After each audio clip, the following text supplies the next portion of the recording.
Ó Mãe Santíssima, intercedei por nós para que possamos bem compreender os ensinamentos de vosso Divino Filho, nosso Senhor e Salvador Jesus Cristo, e as explicações dos pais da Igreja. Ó Virgem Imaculada, ofereço-vos este trabalho e peço que abençoais aqueles que o ouvirem, e que seja para a maior honra e glória de Deus. Amém. Senhor onipotente, purificai o meu coração e os meus lábios. Vós, que purificastes os lábios do profeta Isaías com o carvão em brasa, e dignai-vos, por tal modo, purificar-me com a vossa misericórdia, para que possa dignamente anunciar o vosso santo Evangelho. Por Jesus Cristo, nosso Senhor. Amém. Senhor, abençoai-me. Que o Senhor resida no meu coração e nos meus lábios, para que anuncie digna e convenientemente o seu Evangelho. Amém. Evangelho de Nosso Senhor Jesus Cristo, segundo São Lucas. Ressurreição do filho da viúva de Naim. Jesus foi em seguida a uma cidade chamada Naim. Seus discípulos e numerosa multidão caminhavam com ele. Ao se aproximar da porta da cidade, coincidiu que levavam a enterrar um morto, filho único de uma mãe viúva, e grande multidão da cidade estava com ela. O Senhor, ao vê-la, ficou comovido e disse-lhe: Não chores. Depois, aproximando-se, tocou o esquife e os que o carregavam pararam. Disse ele então: Jovem, eu te ordeno, levanta-te. E o morto sentou-se e começou a falar, e Jesus o entregou à sua mãe. Todos ficaram com muito medo e glorificavam a Deus, dizendo: Um grande profeta surgiu entre nós, e Deus visitou seu povo. E essa notícia difundiu-se pela Judéia inteira e por toda a redondeza. Comentários dos Pais da Igreja. São Cirilo. Às maravilhas, o Senhor acrescenta novas maravilhas. E se antes ele foi porque o chamaram, aqui ele vai mesmo sem o chamarem. Por isso está dito: Jesus foi em seguida a uma cidade chamada Naim. São Beda. Naim é uma cidade da Galiléia, a 2 milhas do Monte Tabor. Com o aceno de Deus, uma grande multidão acompanha o Senhor para que fossem muitas as testemunhas do milagre. Por isso segue. Seus discípulos e numerosa multidão caminhavam com ele. São Gregório de Nissa. O Salvador nos dá a prova da ressurreição menos por palavras e mais por obras. Começa por operar milagres menores para acostumar a nossa fé aos maiores. Empregou o poder da ressurreição primeiro para curar a doença insanável do escravo do centurião. Depois disso, com o poder mais alto, introduziu nos homens a fé na ressurreição ao ressuscitar o filho da viúva, que já era levado ao túmulo. Por isso segue.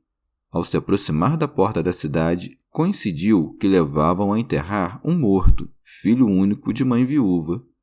Quanto ao escravo do centurião, diria um detrator que não estava para morrer. Para calar a língua temerária, o evangelista diz que Cristo dá no meio do caminho com o filho único da viúva já morto, pois segue. De mãe viúva, e grande multidão da cidade estava com ela. Com poucas palavras, expôs o volume da desdita. A mãe era viúva e não tinha mais esperança de gerar, não tinha a quem mais dirigir seu olhar de ternura no lugar do filho morto. Amamentara apenas a ele. Fora ele o único motivo de alegria na casa. Fora ele sozinho o tesouro e a doçura da mãe. São Cirilo. Sofrimento digno de piedade, capaz de provocar o choro e as lágrimas. Por isso segue. O Senhor, ao vê-la, ficou comovido e disse-lhe: Não chores. São Beda. É como se dissesse: Não chores ainda como morto, quem em breve verás ressuscitar. São João Crisóstomo. Ao dizer para deixar de lágrimas, aquele que consola os tristes nos aconselha a, diante da morte dos nossos queridos, tirarmos consolo da esperança na ressurreição. A vida, deparando-se com a morte, detém o caixão, por isso segue. Depois, aproximando-se, tocou o esquife, e os que o carregavam pararam. São Cirilo. Nosso Senhor realiza o milagre não apenas com a palavra, mas também tocando o esquife, para que reconheças como é eficaz o sagrado corpo de Cristo para a salvação humana. É, afinal, o corpo da vida e a carne da palavra onipotente, cujo poder lhe pertence. Pois, assim como o ferro unido ao fogo produz os efeitos do fogo, assim a carne, unida ao Verbo que vivifica tudo, torna-se também ela apta a vivificar e expulsar a morte. Tito Postrense.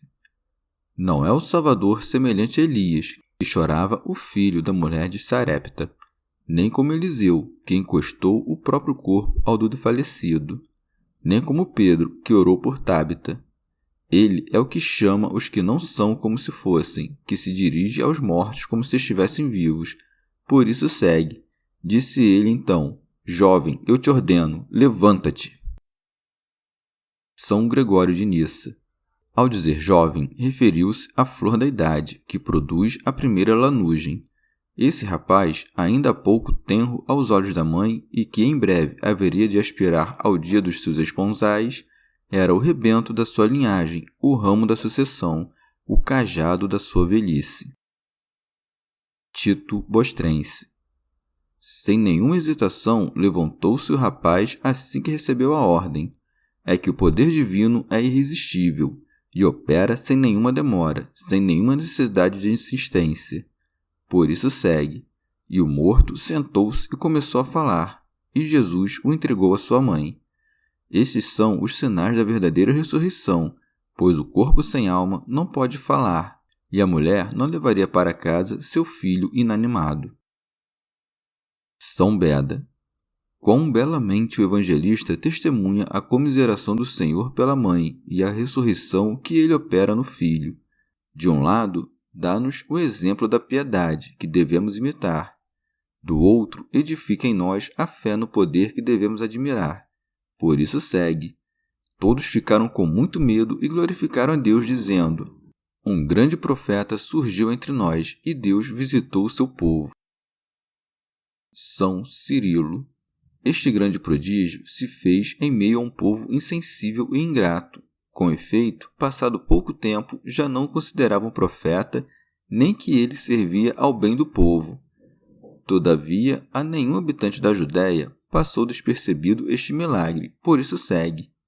E essa notícia difundiu-se pela Judéia inteira e por toda a redondeza. Santo Ambrósio.